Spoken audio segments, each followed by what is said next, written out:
What's up, kings and queens? It's your boy Dan from Daft Previews, and the WNBA is back. And we've got some business to settle after we got smoked on the last set of the WNBA games. I have not forgotten. So in today's video, I'll be sharing 6 of my best player props for this upcoming slate of games. I also have another 14 bets on the WNBA, which consists of parlays and riskier plays. If you're interested in getting access to all of my WNBA bets, which have made me 20 units of profit so far this month, then check out the link in the description and use the code SWISH to get 60% off the next 12 months. Also, I just started sending out bets on college football. Today, we scooped up almost 6-unit profit running this passing yards ladder on Sanders. So use the code CFB to get a 7-day free trial. That way you can get on for the rest of the games for this weekend. And also you get my bets for next week as well. That's enough of plugging my shit. Let's get into this preview of my best bets. Let's go.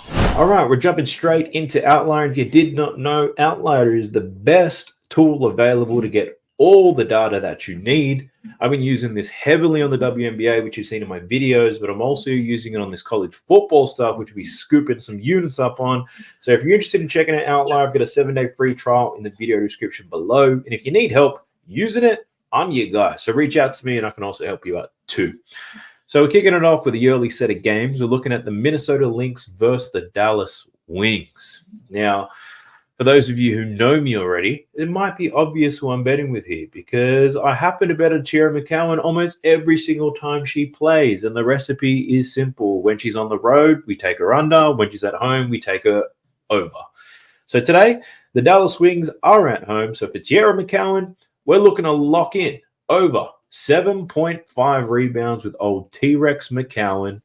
Odds have definitely started to move since I sent this out to my VIP team, but 7.5 at these odds, I still think it's worth taking. So we're running T-Rex back. She had a massive 17 rebound effort against the Aces. That game, we bet on her for 13 rebounds plus 1,500 odds. Easy money. So here are her splits on the road versus at home. On the road, she averages 6 rebounds per game. At home, she averages 9.6 rebounds. Massive difference. Now, she also has a good matchup here against the Lynx. They're strong pretty much everything. But where they do happen to suck a little bit is rebounding, and that's due to their lack of size. They rank in the bottom 5 when it comes to rebounding, this team. I'll check the numbers against the bottom 6 teams at home. Tierra McCowan has covered this line in 6 out of 7 games this season. In those games, she averages 11 rebounds per game. She's played the Lynx twice already this season. 4 rebounds in the first game, then 12 rebounds in the next. And you guessed it. The 4 rebounds were on the road, 12 rebounds when she was at home. Now, the Lynx, they just find it hard to keep the big girls off the glass, and they don't make them much bigger than T-Rex McCowan. Let's go. Take her over on rebounds. The next that I have is also within this game, and we're looking at Courtney Williams, point guard for the Minnesota Lynx, and we're looking at her points prop here, and I like her over. Right now, it's at 11.5. It's a plus money play here for Williams.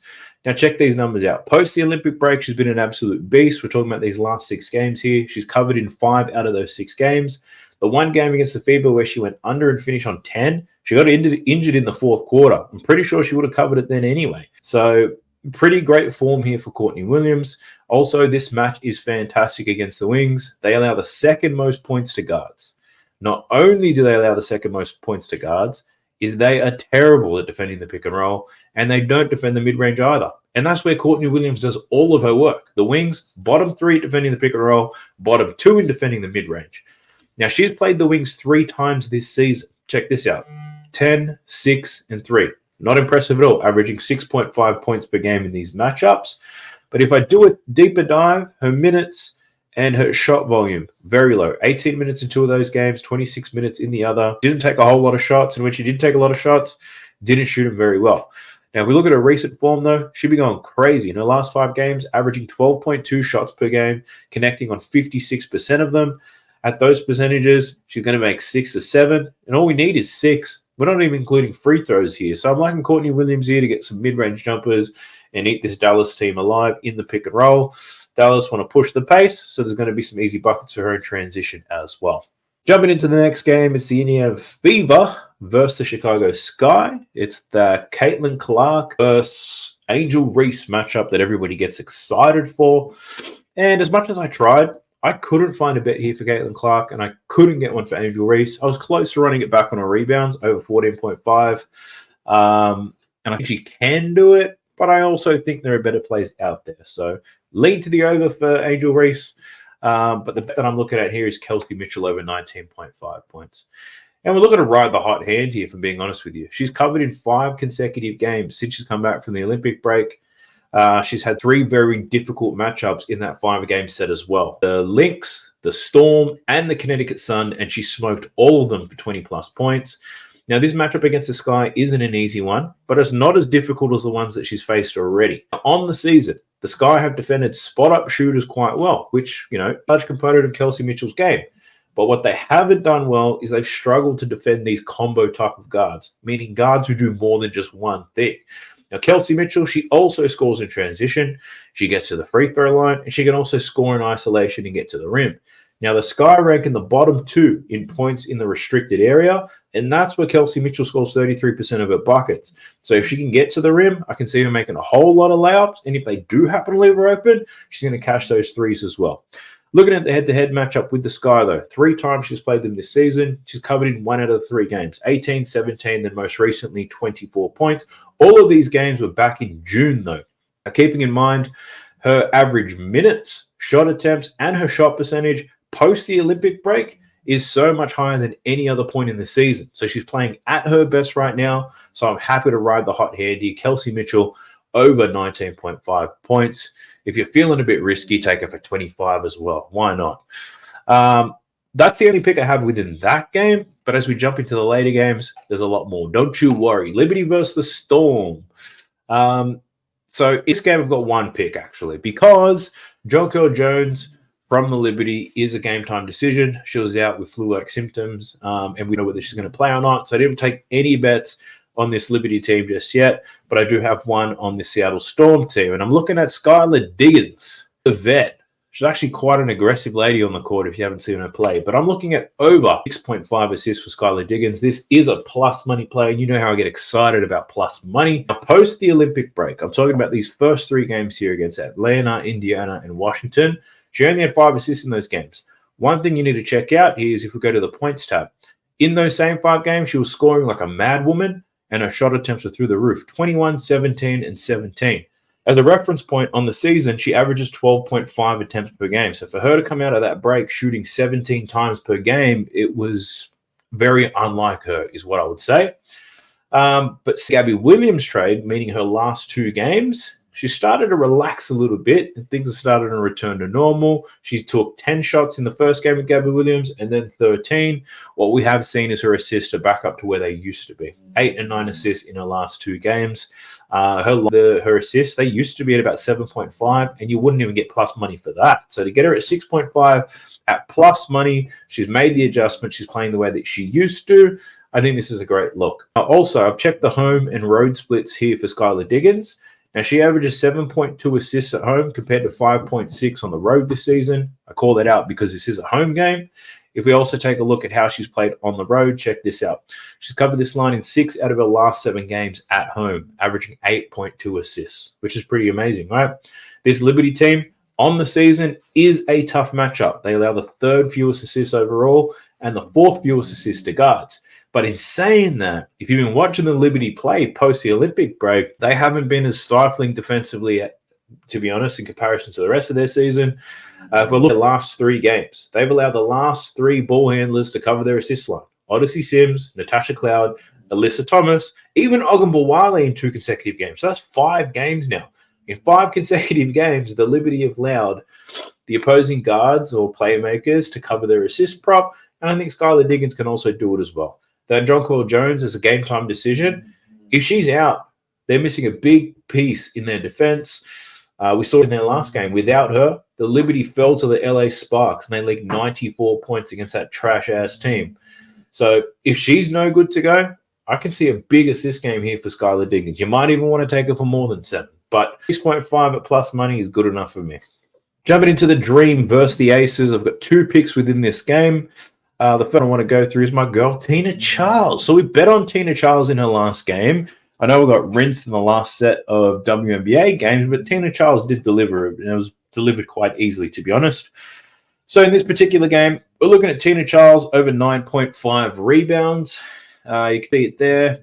She's covered in 4 out of her last 6 games since returning from the break. 7, 15, 17, 13, 8, and 17 rebounds. She's had some massive rebounding games. She's averaging 14 rebounds per game in her last 5 games. She's seen a big uplift in her minutes and opportunities, which is why we bet her the last time she played. The Lions haven't moved too much despite her strong performance. She also had a great matchup here against the Aces. They allow the second most rebounds per game. I've run the numbers against the bottom 6 rebounding teams in the league. When she's played 30-plus minutes, she's covered this line in 5 out of 6 games, averaging 13.3 rebounds per game. If we look at the 2 games she's played against the Aces this season, recording 8 and 12 rebounds in those 2 games. Not ultimately groundbreaking here at a line at 9.5. It makes sense. They've set the line on what her average is against the Aces this season. One thing to keep in mind is in those 2 games against the Aces, she only played 27 minutes per game. Now, using my hood mathematics, breaking down her rebounds by minute and then multiplying her minutes by the expected minutes I think she's going to play, if she plays 35 minutes, she should be good for 13 rebounds. Now, do you trust hood mathematics? I'll leave that up to you. Let's get into the next pick and my final pick, actually. And we're looking at Rhyne Howard. I seem to bet on her over almost every time she plays. She cooked me last time, but we're going back to the well here. And we're looking at over 2.5 3-pointers made for Rhyne Howard. And this is another plus money play. We've backed this same play a few times post the Olympic break, and the analysis for this is very simple. She is an absolute chucker. Chucker, ball hog, you name it. She will take at least 8 3-point attempts in this game. How do I know that? Well, she's done that in 6 consecutive games since the Olympic break. 9, 8, 13, 11, 10, and 8. She's just going to keep throwing them up. She made 2 out of 8 in her last game against the Seattle Storm. So I think there's some room for improvement to percentages, that is. The matchup in this one is decent. The Aces, they're pretty poor at defending the pick and roll and limiting points from above the break. Now, Rhyne Howard is the #1 scorer as a pick and roll ball handler in the Dream Team. Plus, she scores 49% of her points above the break. She played in 4 games this season on the road against teams that are terrible above the break. The Spark, the Mercury, the Mystics, and the Fever. Rhyne Howard has covered this line in 3 out of the 4 games, averaging 3.5 3-pointers per game. So to get this at plus money is a steal, and I'm taking it. And I think it's a pretty good play.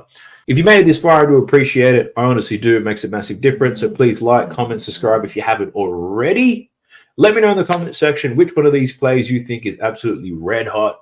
Let me know what you enjoy and what you don't. Also, if you're serious about making some more money, you got to do more than just straight bets. Unless your bankroll is huge, then you're set. But if you're anything like me, who doesn't have as much money to bet with, and you need some parlays to drive some more profits, then you've got to check out my VIP. I've got a specific one for WNBA and NBA, which is my basketball section. 60% off the moment with the code SWISH. So you'll get all the straight bets that I talk about here on YouTube, but you'll probably get them 5 to 6 hours before the video comes out to avoid the lines moving. You'll also get a lot of parlays, and that's what's really driving the profit. From the 20 units of profit I've made on the WNBA this month, probably 2 to 3 units profit has come from straight bets like this. 17 units has been me adding some parlay science based on the 6 plays that I have to really drive it home. So check it out, 60% off. Once you do sign up, that's going to last you 12 months. It's not a 7-day discount or anything like that. You sign up today, you get the discount for a full 12 months. But if you don't, and you're happy to watch my YouTube stuff and just get the free picks, that's all good with me too. Either way, best of luck to you, best of luck to me, best of luck to us. I'll catch you guys in the next one. Peace.